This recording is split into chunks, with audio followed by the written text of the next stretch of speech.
Demon Slayer to the Hashira training arc अभी खत्म हो चुका है एंड इसके बाद जो आर्क आने वाला है इन्फिनिटी कैसल आर्क वो काफी एपिक होने वाला है और हमें उसमें काफी ज्यादा फाइट्स वगैरह देखने को मिलने वाले हैं। साथ में हाँ बहुत सारे सैड सीन्स भी है और आज के इस वीडियो में हम लोग इन्फिनिटी कैसल आर्क को कवर करने वाले हैं। तो बस कान में हेडफोन्स डाल लो और चलो स्टार्ट करते हैं। ओके, तो अभी तक हमने देखा था कि मुजान सारे डीमन स्लेयर्स को इन्फिनिटी कैसल में ला लेता है और अपने जितने भी हाशिराज होते हैं एंड अपना तांजीरो होता है वो इन्फिनिटी कैसल में गिर रहे होते हैं। फिर हमें तांजीरो और मुजान को दिखाया जाता है एंड तांजीरो मुजान से कहता है कि मैं तुम्हें आज नहीं छोड़ने वाला हूँ, आज मैं तुम्हें खत्म करके रहूंगा। जिसमें मुजान कहता है आजा पकड़ ले। भाई बहुत बैडेस्ट तरीके से बोला उसने। एनीवेज, तो तांजीरो नीचे गिर रहा होता है एंड वो बहुत ही स्पीड में गिर रहा होता है। फिर गियू तांजीरो को सपोर्ट करता है एंड वो बच जाते हैं। फिर तांजीरो गियू से कहता है कि थैंक यू गियू सान, लेकिन उतने में उसके पीछे एक डीमन आ जाता है। लेकिन तांजीरो एकदम से उसे वाटर ब्रीदिंग फर्स्ट फॉर्म से मार देता है। लेकिन फिर एकदम से बहुत सारे डीमंस तांजीरो पे अटैक करते हैं। फिर गियू और तांजीरो मिलकर आराम से उन डीमंस को मार देते हैं। फिर उसके बाद सीन शिफ्ट होता है और हमें ओबेनाई को दिखाया जाता है जहाँ पे ओबेनाई सर्पेंट ब्रीदिंग की 5th फॉर्म को यूज करता है और बहुत सारे डीमंस को मार देता है। और वो कहता है कि तुम सब मित्सुरु से दूर रहो। और फिर वो मित्सुरु के पास जाके बोलते हैं कि तुम्हें कुछ हुआ तो नहीं, जिसपे मित्सुरु शर्माते हुए कहते हैं कि मैं ठीक हूँ। फिर से सीन शिफ्ट होता है ग्योमी और तोकितो पे। तोकितो कह रहा होता है कि यहाँ पे बहुत सारे डीमंस है। ग्योमी कहता है कि हाँ, लेकिन ये लोग लोअर मून्स के लेवल पे है। उतने में तोकितो को बहुत सारे फ्लैशबैक्स आते हैं। वो कह रहा होता है कि जब मैं मरने ही वाला था तो उन्होंने मुझे एनकरेज किया और मेरा बहुत ही ज्यादा ख्याल रखा है। ये चीज वो मेरे साथ ही नहीं बाकी के डीमन स्लेयर्स के साथ भी करते थे और इसीलिए वो इतने अच्छे थे। तोकितो कहता है कि मुजान ने सिर्फ उसके भाई को नहीं मारा है, उसके दूसरे फादर को भी मारा है और वो उस मुजान को हेल में भेज के रहेगा।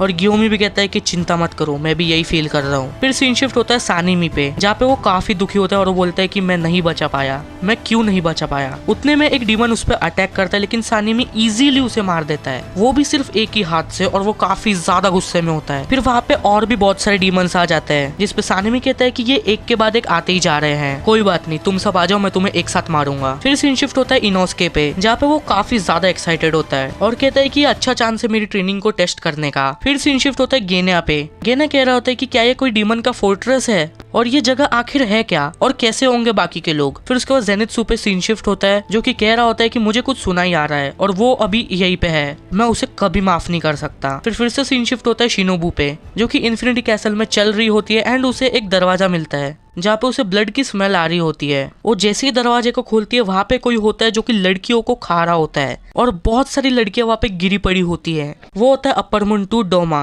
वो पीछे मुड़ता है और शिनोबू को देखते हुए कहता है कि हाँ कैसी हो तुम, हेलो, मुझे काफी अच्छा लगा तुमसे मिलके, मेरा नाम डोमा है और आज की रात काफी अच्छी है। ये बहन का लौड़ा अभी भी सिंप कर रहा है। शिनोबू उसे देखते हुए अपने मन में सोचती है कि ये इतना कामली कैसे बात कर रहा है, इतना शांत कैसे है। लेकिन एकदम से एक लड़की वहां से चिल्लाती है हेल्प। फिर डोमा कहता है कि हम अभी बात कर रहे हैं ना, और इतने में वो उस पर अटैक कर देता है लेकिन शिनोबू ने उसे बचा लिया रहता है। और शिनोबू कहती है कि क्या तुम ठीक हो। डोमा ये देख के चौंक जाता है कि हाँ तुम काफी फास्ट हो, क्या तुम कोई हाशिरा हो। और इन सब चीजों में वो जो लड़की होती है जिसको शिनोबू ने बचाया होता है उसके टुकड़े हो जाते हैं क्योंकि डोमा ने उस पर बहुत ही जल्दी अटैक किया था जिसकी वजह से उसके पूरे बॉडी पे कट्स लग गए रहते हैं। और शिनोबू देख के ये चौंक जाती है। डोमा कहता है कि उसे बस वहीं पे रहने दो, कुछ नहीं होता, मैं उसे बाद में खा लूंगा। डोमा कहता है कि मैंने उसकी मदद की है और अभी डरने की कोई बात नहीं है, वो अभी फ्री है क्योंकि मैंने उसे मार दिया तो वो अभी पेन से सफर नहीं करेगी और मैं बाद में उसे खा भी लूंगा। डोमा कहता है कि अगर तुम्हारे साथ कुछ हुआ है तो मुझे बताओ, मैं सुनूंगा तुम्हारी बात। फिर शिनोबू एकदम से गुस्से में आ जाती है कि तुम ही वो हो जिसने मेरी बहन को मारा था। जिसपे डोमा कहता है अच्छा वो जो फ्लावर ब्रीथ वाली गर्ल थी वो। डोमा कहता है कि मैंने उसे मारा तो था लेकिन मैं उसे खाना चाहता था,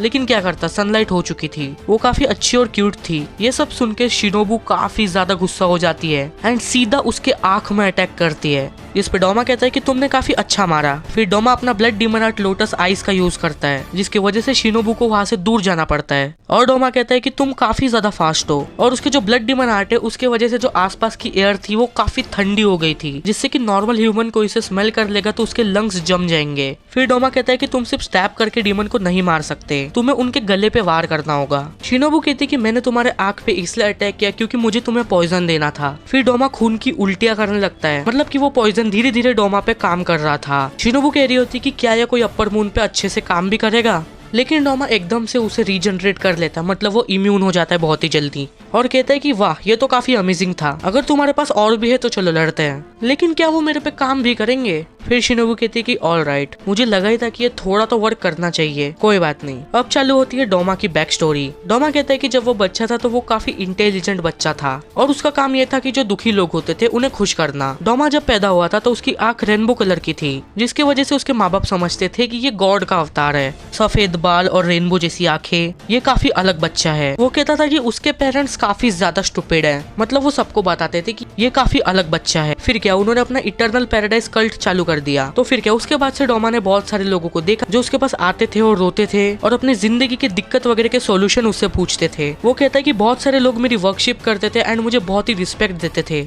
और एक और चीज, डोमा था ना, उसमें कोई भी इमोशंस नहीं थे। हाँ, लेकिन उसके लाइफ में एक दो मोमेंट्स हुए हैं जिसके वजह से उसे इमोशंस फील हुए हैं। एनीवेज वापस से स्टोरी पे आते हैं। तो डोमा का ये मानना हो चुका था कि भगवान जैसी कोई चीज ही नहीं होती है, मुझे बस जो दुखी लोग हैं उन्हें खुश करना है। फिर कहानी शिफ्ट होती है प्रेजेंट में, जहाँ पे डोमा कह रहा होता है कि तुम तुम्हारे सांस कितने देर तक रोक सकती हो, क्योंकि देखो तुम्हें काफी पसीना आ रहा है। देखो डोमा ने जो ब्लड डिमन आर्ट यूज किया था, प्लस उसके पास जो बहुत सारे वेपन्स है, बहुत सारे मतलब उसके पास मतलब वो पंखे टाइप का जैसे कुछ वेपन्स है, इन सब से जो एयर थी वो काफी ठंडी हो चुकी थी, जैसा कि मैंने थोड़ी देर पहले एक्सप्लेन किया था। फिर वो कहता है कि तुम्हारे लिए ये काफी टफ होगा। फिर शिनोबू डोमा पे अटैक कर देती है, लेकिन वो जैसी साइड में जाती है डोमा ने भी उस पे अटैक कर दिया था। फिर डोमा कहता है कि तुम काफी फास्ट हो, मैंने जितने भी हाशिराज देखे उनमें से तुम काफी फास्ट हो। लेकिन जो अटैक डोमा ने किया था उसकी वजह से शिनोबू काफी ज्यादा इंजर्ड हो चुकी थी, और सही में वो काफी ज्यादा इंजर्ड हो चुकी थी। डोमा कहता है कि तुम काफी फास्ट हो, तुम्हें सीधा गले पे वार करना चाहिए था, ना कि ये पॉइजन वगैरह देना। फिर शिनोबू ये सब सोच रही होती है कि उसके हाथ काफी ज्यादा छोटे हैं, मतलब वो सोच रही होती है कि वो ज्यादा बड़ी क्यों नहीं है,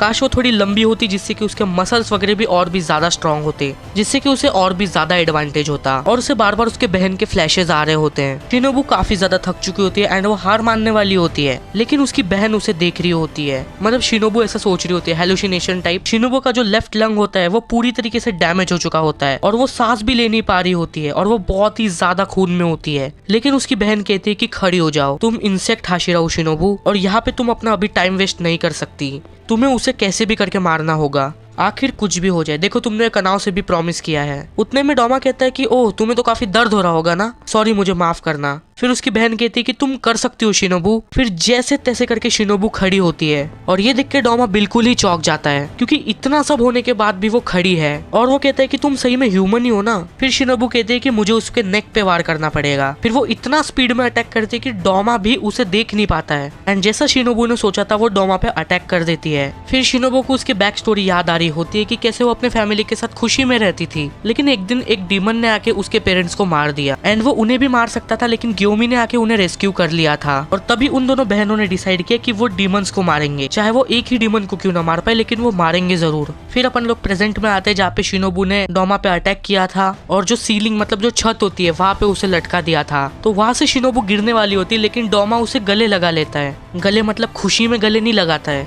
डोमा कहता है कि तुमने काफी अच्छा काम किया, और डोमा रो रहा होता है। फिर शिनोबू कहते हैं कि तुमने 100-200 ह्यूमंस को मारा है, तुम काफी बुरे हो। डोमा कहता है कि अगर कोई आखिरी वर्ड से तो बोल, और शिनोबू कहते हैं कि हेल में जाके सड़ो। उतने में कनाव वहाँ पे आती है और चिल्लाती है मास्टर। फिर डोमा शिनोबू को एब्जॉर्ब करने वाला होता है, लेकिन तभी कनाव फ्लावर ब्रीदिंग फोर्थ फॉर्म को यूज करती है, लेकिन वो अटैक लगने से पहले ही डोमा वहाँ से जा चुका होता है, मतलब नीचे आ चुका होता है, और कहता है कि अटैक मत करो जब मैं किसी को एब्जॉर्ब कर रहा हूँ। कनाव ये देख के काफी ज्यादा डर जाती है और चौंक भी जाती है, और डोमा फिर उसे पूरी तरीके से एब्जॉर्ब कर लेता है और कहता है कि इसने काफी अच्छे से लड़ाई की, मतलब मुझे लगा नहीं था लेकिन इसने काफी अच्छे से लड़ाई की। और इससे हमें पता चलता है कि शिनोबू अभी मर चुकी है। फिर इसके बाद जेनित्सु पे सीन शिफ्ट होता है, जो कि कमरे में दरवाजे के सामने होता है, और वो कहता है कि मुझे पता है तुम वहाँ पे हो, जल्दी बाहर निकलो। जिस पे वो जवाब देता है कि ये भी कोई बात हुई, अपने सीनियर से भला कोई ऐसे बात करता है। एंड ये होता है अपर मून 6 काइगाकू, मतलब ये अभी अपर मून 6 बन चुका है। फिर उसके बाद हमें गियू और तांजीरो को दिखाया जाता है, जो कि इन्फिनिटी कैसल में भाग रहे होते हैं, लेकिन वो बार बार शफल हो रहा होता है। तो तांजीरो गिर रहा होता है, लेकिन वो जैसे तैसे करके वहां से निकल भी रहा होता है। फिर वो कंटिन्यूअसली जा रहे होते हैं कि तभी वहाँ पे कासेगाइक्रो आता है और कहता है कि शिनोबू अपर मून 2 के द्वारा मारी जा चुकी है। और ये सुन के गियू और तांजीरो काफी ज्यादा शॉक हो चुके होते हैं। तांजीरो अपने इमोशंस को कंट्रोल नहीं कर पा रहा होता है, और जितने भी क्रो थे ना उनके गले पे कुछ ऐसा पेपर जैसा होता है, वो एक टाइप का ब्लड डीमन आर्ट होता है, जिससे कि शायद डीमंस उन्हें नहीं देख सकते। फिर हमें डीमन स्लेयर कॉर्प्स का न्यू हेडक्वार्टर दिखाया जाता है, जिसको कि लीड कर रहा होता है उबुयाशिकी का बेटा, यानी कि किरिया उबुयाशिकी लीड कर रहा होता है।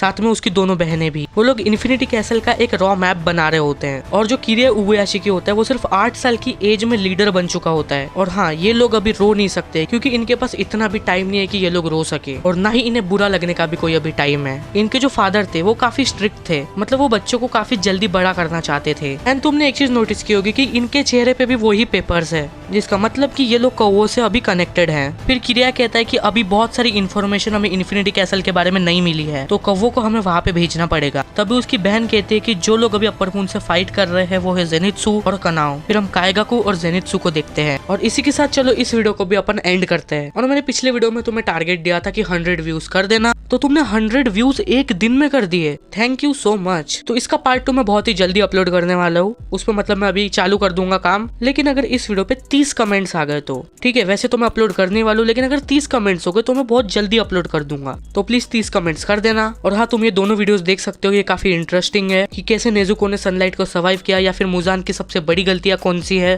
तो जाके देख लेना। और अगर तुम्हें ये वीडियो अच्छी लगी तो वीडियो को लाइक करना और चैनल को भी सब्सक्राइब कर लेना। साथ में मेरे मूवी रिव्यू वाले चैनल को भी जरूर चेकआउट कर लेना। और हाँ, टेलीग्राम पे भी ज्वाइन कर लेना, क्योंकि वहाँ पे मैं तुम्हें अपडेट्स देते रहता हूँ। तो चलो मिलते हैं अगली वीडियो में, तब तक के लिए बाय बाय।